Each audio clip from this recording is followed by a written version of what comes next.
It's time for Mayor Monday. This morning, we're headed across the Columbia River to check in with one of the biggest cities in the metro. Just like Portland, city of Vancouver continues to tackle one of the most alarming issues in our region, homelessness.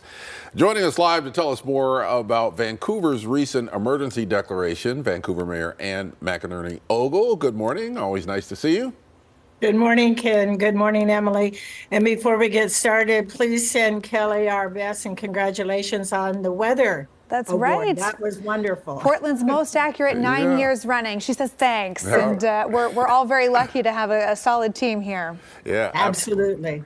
Absolutely. All right. Well, we're talking homelessness here initially, and obviously a top priority for cities everywhere. You stepped up your efforts to do that. So tell us about the emergency declaration and how you're addressing homelessness in your city. You're right, Ken. And it is a problem throughout the nation and our region. But last November, the city manager declared a homeless emergency in the city. And that helps us to expand and expedite our response to the growth of this. And part of it was the issue with fentanyl. That is turning out to be a huge crisis for us.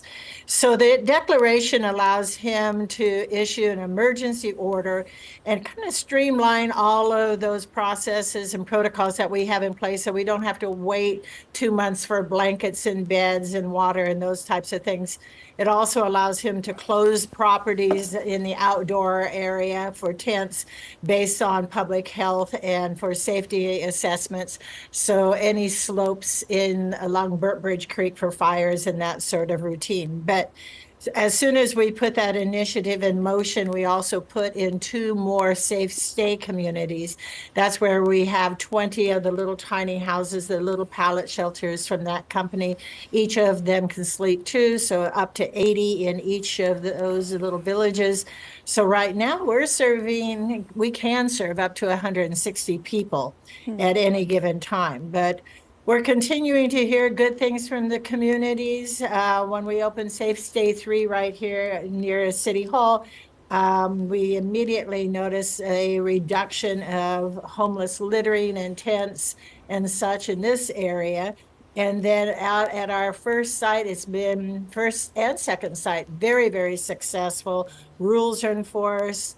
People are getting jobs, working on their own personal goals, getting jobs, getting their medical attention, and moving on and actually leaving the safe stays to move into brick and mortar apartments. So we're very excited. Mayor, I wanted to ask you about that. Now that you've had these safe stay communities up and running in Vancouver for some time, are we starting to see the program's success in terms of long-term placement in more stable housing? You're exactly right, Emily. And all of the data is on the city's website, but that's exactly what is happening. When people are able to come in, put their heads down, go to sleep, and focus on where they want to go. Their case managers work with them. It's very tight. They have those goals. They get their identification. They get their lives in order. They're making progress on any of their barriers, and they're leaving us, moving into apartments and such, and they're successful because they have taken this baby step to come in out of a tent. They understand what it means to be a good neighbor and to live with others and to work toward their goals. It's very successful. You're also looking into policing in Vancouver. Can you tell me more about the new Police Community Advisory Committee and how that could change what your officers do?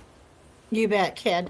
We asked the community to come and join us, and we put it out there that we invited them to serve on these police committee. It's an advisory committee to the city council and to the city manager. As we're looking at all of the different pieces and the changes up in Olympia and the changes down here, we need them to help us identify all of the needs, the gaps in our police services, identify what the outcomes, what do they want to see, what's meaningful to them, and then the budget recommendations and how do we fund these investments. So we're looking at a number of different things from staffing to facilities to all of our technology. You can imagine the technology that has been changing over these many years. So we want to sit down, pull that team together, make a difference in our community and look at everything around the law enforcement place. But we're so excited. We have our Southwest Washington Training Center out in East Vancouver. It was one of the first satellite training centers out of, since we don't have to drive up to Burien and put our officers through training in a hotel for 5 months. Yeah, that should help, certainly where resources are concerned. Now, real quick, Mayor, we have to let you go, but we know that every year you address the city with an annual State of the City address. So curious when this year's is happening and if there's anything that you can preview for us this morning.